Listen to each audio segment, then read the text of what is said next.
वो एक चंबल के जंगल का इलाका था। उस इलाके का नाम सुनते ही आसपास के गांव वाले और पुलिस वाले में एक डर बैठ जाता था। उस जंगल में गब्बर सिंह नाम का एक डाकू रहता था। वो जंगल की एक गुफा में रहता था। सभी बंदूकें और तलवारें ले जाकर घोड़े पर सवार होकर आसपास के गांव में डाके डालते रहता था।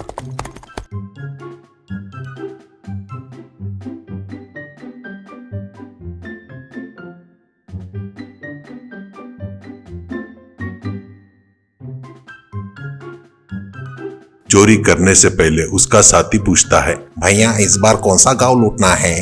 तो गब्बर सिंह हंसते हुए कहता है, पैसे वाले गांव में ही तो माल मिलेगा, गरीबों के पास क्या रखा है चिल्लर के सिवा। जब चोरी ही करनी है तो कम मिलेगा, वहां क्यों जाएंगे।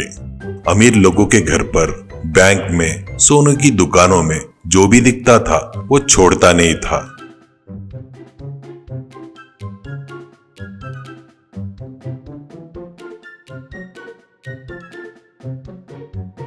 सब लुटकर जंगल में गायब हो जाना उसकी आदत बन गई थी। जीप में पुलिस उसका पीछा करती थी तो जंगल में घुसने के बाद चोरों का नामो निशान ही नहीं मिलता था।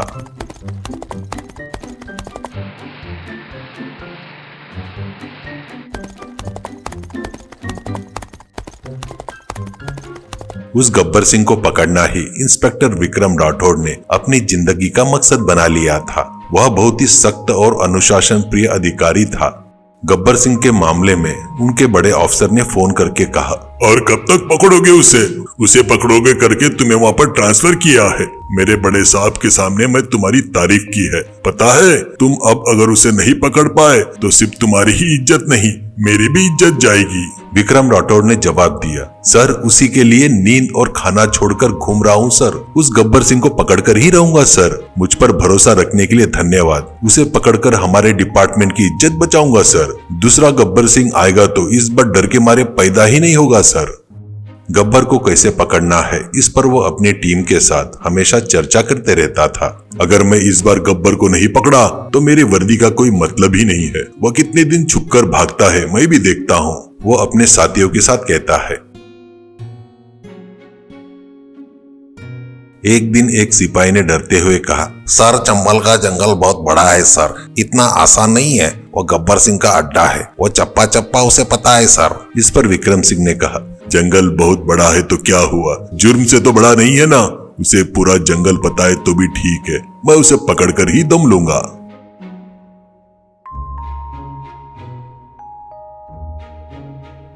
चंबल के जंगल के पास बस्तर नाम का एक छोटा सा गांव था। उस गांव के किनारे एक पुराना ढाबा था। उसके मालिक का नाम बिट्टू था। वो महाकंजूस, 1 रुपया भी खर्चा करना पड़े तो उसके हाथ कांपते थे, इतना कंजूस था वो।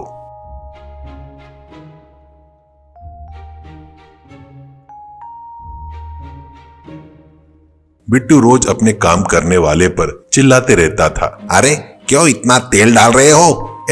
चिकन के टुकड़े इतने बड़े क्यों रखा? ग्राहक को छोटे टुकड़े देने चाहिए, समझ में आया ना? ऐसे चीखता था, चिल्लाता था। काम करने वाले आपस में बात करते, अरे वो पैसे बचाने के लिए हमसे क्या क्या करवा रहा है। खाने में सब घटिया सामान इस्तेमाल करने को कहता है, यह पाप हमें भी लगेगा। बिट्टू के ढाबे में चिकन बिरयानी, मटन बिरयानी और कई तरह के आइटम खूब बिकते थे, लेकिन वह घटिया मांस और घटिया सामान से सब बनवाता था।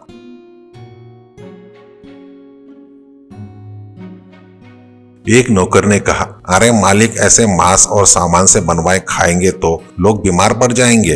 बिट्टू हंसता है, बीमार पड़ेंगे तो डॉक्टर के पास जाएंगे ना, तुझे क्या तकलीफ है? बीमार होने के बाद फिर खाने के लिए आएंगे ना, जा अपना काम कर बेवकूफ कहीं के। बिट्टू के पास लड्डू नाम का एक नौकर भी था। वह ईमानदारी से काम करता था। बिट्टू का काम उसे बिल्कुल पसंद नहीं आता था। लड्डू ने एक दिन हिम्मत करके कहा, मालिक ऐसा करना पाप है, मेरी बात मानिए और यह पाप करना बंद कर दीजिए, यह ठीक नहीं है। बिट्टू गुस्से में बोला, तुझे पसंद नहीं है तो तू अपना काम छोड़कर चला जा, लेकिन मुझे फालतू का ज्ञान मत बांट।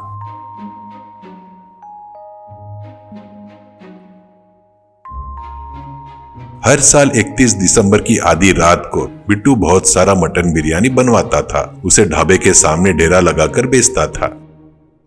साल का आखिरी दिन है बाबू, साल का आखिरी दिन, आधी रात को आइए आइए, पीना है, खाना है, झूमना है, पीना है। आज रात एक मटन बिरयानी खरीदे तो दूसरी फ्री, एक खरीदे तो एक फ्री। आइए, ये मौका हाथ से मत जाने दीजिए। बिट्टू ऐसे चिल्ला रहा था।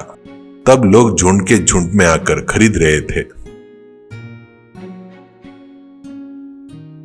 यह देखकर लड्डू दूसरे नौकर से बोला, हाँ, बोली जनता एक खरीदने पर फ्री मतलब वो बिरयानी कैसे बनाता है ये भी नहीं सोच रहे हैं। इसका मतलब उन लोगों के लिए ऐसा ही आदमी सही है, दाम कम रहे तो बस है। यह जनता किसी के भी पीछे भागती है, पागल जनता। एक दिन गब्बर सिंह अपने गिरोह के साथ बिट्टू के ढाबे पर धाबा बोल देता है।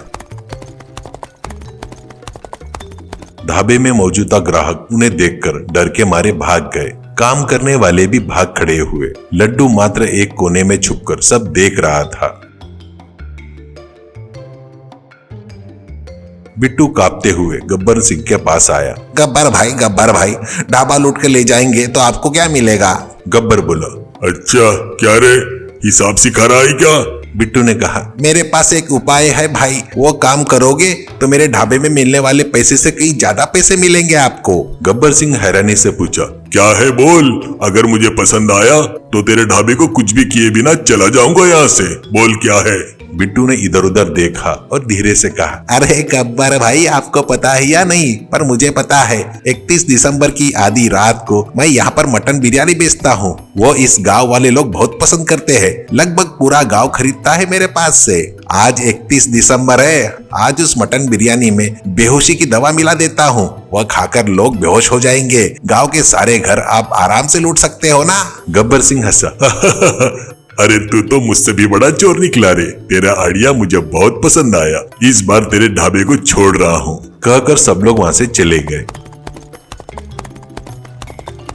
ये सारी बातें छुपे हुए लड्डू ने सुन ली। उसका दिल बैठ गया और उसने सोचा, यह दुष्ट अपने ढाबे को बचाने के लिए पूरा गांव को खतरे में डाल रहा है, यह होने नहीं देना चाहिए। गब्बर के लिए विक्रम सर बहुत दिन से तलाश कर रहे हैं ना, यह बात तुरंत उनको बतानी चाहिए, ऐसा उसने सोचा।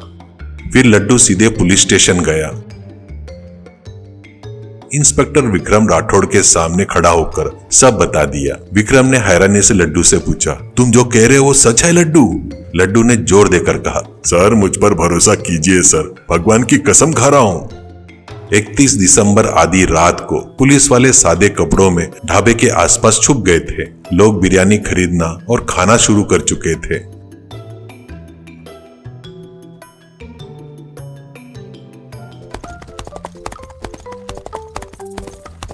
विक्रम और उसकी टीम गांव में हर घर पर नजर रखते हुए गब्बर के गिरोह का इंतजार करने लगी। आखिरकार गब्बर का गिरोह गांव में घुसता है और एक घर में चोरी कर ही रहा था कि पुलिस ने उन पर धावा बोल दिया। हाथ ऊपर करो, इस बार तुम्हारा खेल खत्म। विक्रम ने चिल्लाते ही गब्बर सन्ना रह गया। इस तरह गब्बर सिंह और उसके सारे साथी गिरफ्तार हो गए। बिट्टू को भी पुलिस ने गिरफ्तार कर लिया। कोर्ट में जज ने कहा, अपराध करने वाले के साथ अपराध की योजना बनाने वाला भी बराबर का दोषी है, इसलिए तुम सबको कड़ी सजा सुनाई जाती है। गब्बर और बिट्टू को जेल की सजा सुनाई गई। वे जेल चले गए। विक्रम राठौड़ ने खुद लड्डू को पैसे दिए और कहा, शाबाश लड्डू, गब्बर के पकड़ने के लिए तुमने जो अहम भूमिका निभाई थी, इसके लिए सरकार ने तुम्हें 10 लाख का इनाम घोषित किया है। ईमानदारी का यही इनाम है। लड्डू ने कहा, मैंने अपने गांव को बचाया है सर, मैं वही चाहता था, वह मेरे लिए काफी है सर। चोरों से हाथ मिलाने वाला भी चोर होता है, लालच और लोभ से बढ़कर ईमानदारी बड़ी होती है सर, आखिरकार वही जीतती है सर।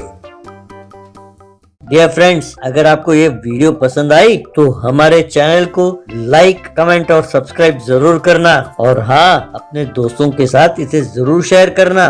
धन्यवाद।